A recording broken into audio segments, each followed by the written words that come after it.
Se você tem vontade de fazer um desenho ainda mais interessante, né, mais expressivo, então presta atenção nessas dicas que eu tenho certeza que você vai curtir, que fazem muita diferença no modo da gente desenhar. Mas antes, rola a vinheta.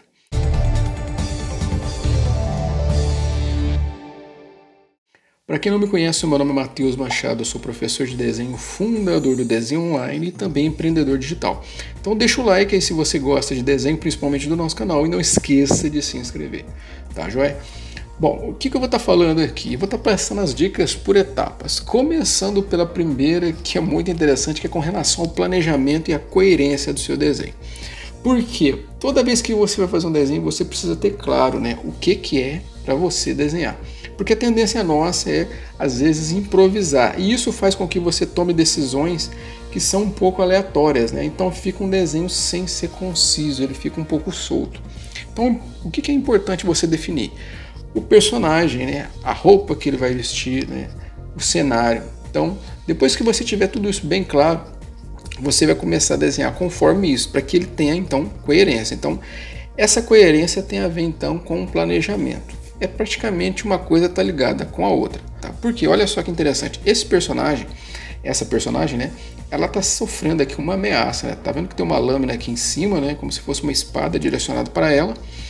Ela tá com uma expressão, então, de espanto, né? Meio que de raiva, né? Você pode ver pela tensão aqui da sobrancelha, a boca, no caso, com os dentes cerrados, né? O olho mesmo com as pupilas aqui, ó, estreitas, né? Então tudo isso daí é uma referência ao que está acontecendo. Então a gente vê também uma certa fuga, né? Fuga obviamente dessa ameaça. Então ela está indo para a esquerda, né? Mais para o fundo. Só que o corpo dela direciona para o lado contrário porque ela não quer deixar de ver o que está acontecendo atrás, né? No caso, atrás do que está do sentido que ela estava tentando ir, né? Isso é uma forma de você analisar o contexto, né? Para que você mantenha isso durante o desenho. Então tá, o cabelo, ó, você pode ver que na hora que ela virou a cabeça, o cabelo fez o rastro aqui, ó, das pontas do cabelo. Então, a tensão você consegue ver na mão fechada, né, ó. No caso, no pé, né, tem a dobra aqui dos tecidos, né, tudo isso aí você tem que considerar, principalmente a tensão dos braços, né. E olha, o corpo dela então está projetando para um lado de uma ameaça que está acontecendo, no caso, no sentido oposto. Então, é um ponto a se considerar aí. Outra coisa muito interessante é com relação ao ângulo do observador. Olha que interessante. Para não ficar uma coisa muito na mesmice, né? O que acontece? Esse desenho está sendo visto um pouco de baixo, né? Ele não está visto totalmente de cima. Então, você olhar de baixo faz com que o desenho ele ganhe uma dimensão diferente. Ó. Ele ficou com as pernas maiores, né? Você pode ver que esse pé que está mais próximo do observador, ele está maior, porque na verdade a gente não está vendo o desenho totalmente de frente e nem totalmente de lado. Ele está mais ou menos em 3/4, então isso aqui sai daquela mesmice de desenhar só de frente ou só de lado. Tá? Isso aqui ajuda você a variar um pouco a vista do seu desenho, né? Então isso vai fazer com que ele fique mais interessante, né? Então aqui, ó, a parte de baixo ficou maior por uma questão de perspectiva, né? O pé esquerdo dela ficou maior por uma questão de perspectiva, está mais próxima do observador. Tá? E o movimento também, né? Você pode ver que ele está coerente com o que está acontecendo, mas dentro desse ângulo. É uma coisa que é bom você considerar. Outra coisa com relação à perspectiva, que é bom você explorar bastante. Eu utilizei aqui o ponto de fuga, né? Que tem a origem à esquerda aqui do desenho. Tá?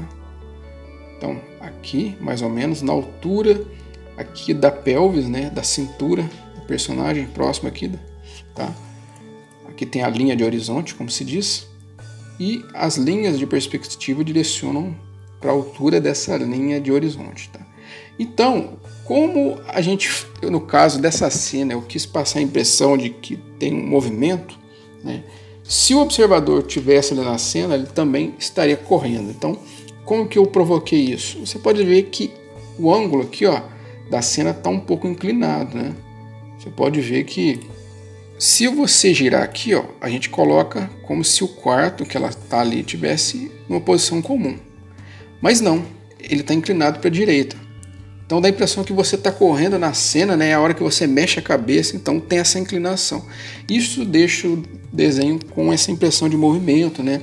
E fica mais interessante, tá? Outra coisa que é bom destacar com relação à perspectiva, né, de você explorar, é que como o observador está do lado em 3/4 dela, olha que interessante. Esse lado vai ficar maior em relação ao outro, né? Inclusive o pé, você pode ver essa diferença. Essa mão é menor do que a outra, né? Ó, dá para ver aqui. Então tem esse dinamismo, né? Para a gente saber a questão da profundidade. Então uma coisa que é bom você considerar com relação então à perspectiva, né? E tem a perspectiva então de você observar a cena, né? Que girou aqui. O ângulo que você está observando a personagem, que não é de frente nem de lado, é em 3/4 e um pouco de baixo, a gente tem que considerar. A outra coisa é com relação à técnica, né? Você tem que praticar e estudar.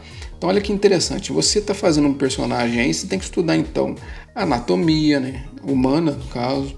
Você vai ter que estudar perspectiva, estudar também a questão da expressão, né? Eu vou estar falando isso depois, mas isso engloba também o estudo, essa apuração da técnica, né, de praticar e estudar, para você se qualificar em todos os sentidos. Essa prática é uma coisa que vai vindo os resultados à medida que você for praticando, principalmente tentando entender, né? Porque não é só desenhar, você tem que estudar desenho, mas de forma bem consciente, né, para você saber o que você está fazendo, tá?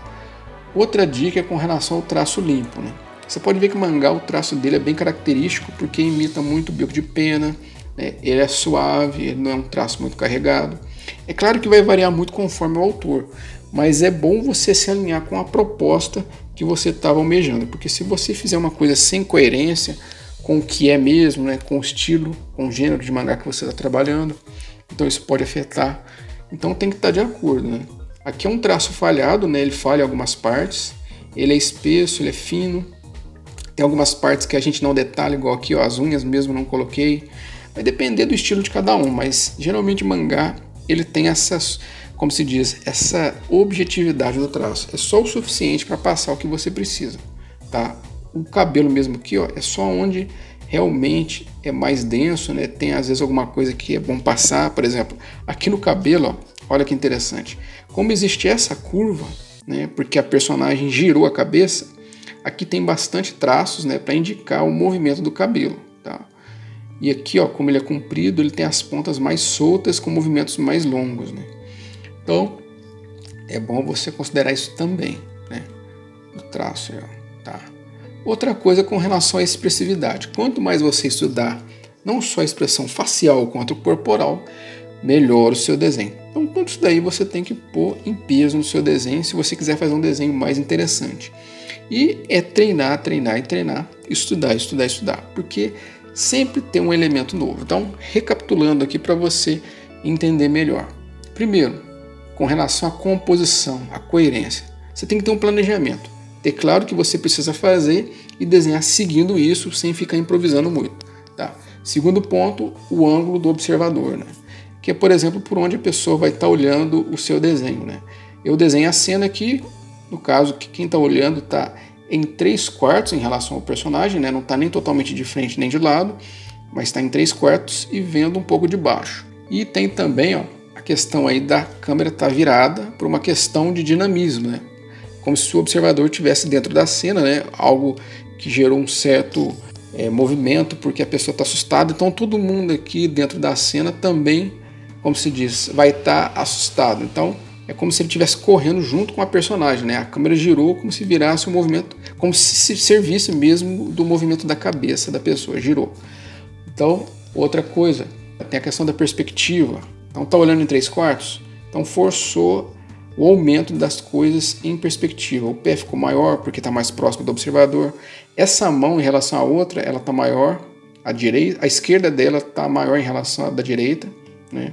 E as pernas estão bem maiores em relação ao corpo, porque a visão está mais de baixo. Passando para frente aí, ó, tem relação aí também com a técnica de treinar bastante, melhorar o traço, de você limpar o seu traço e também de você estudar bastante e melhorar e concentrar na expressividade, não só facial quanto corporal. Tá joia? Então, basicamente é isso, tá? Treina bastante, Desenhar não é questão só de você fazer um desenho aqui ou outro, não. É você também estudar, tentar compreender o que está por trás daquilo que você está vendo, né? Pegando os melhores livros, né? Pegando os melhores conceitos, e à medida que você for treinando, você vai melhorando consideravelmente, tá? Então o vídeo fica por aqui. Se você gostou desse vídeo, não esqueça de deixar o like. E também, se você quiser conferir o nosso curso, passa depois desenhar.top, tá ok? Então eu fico por aqui e até mais.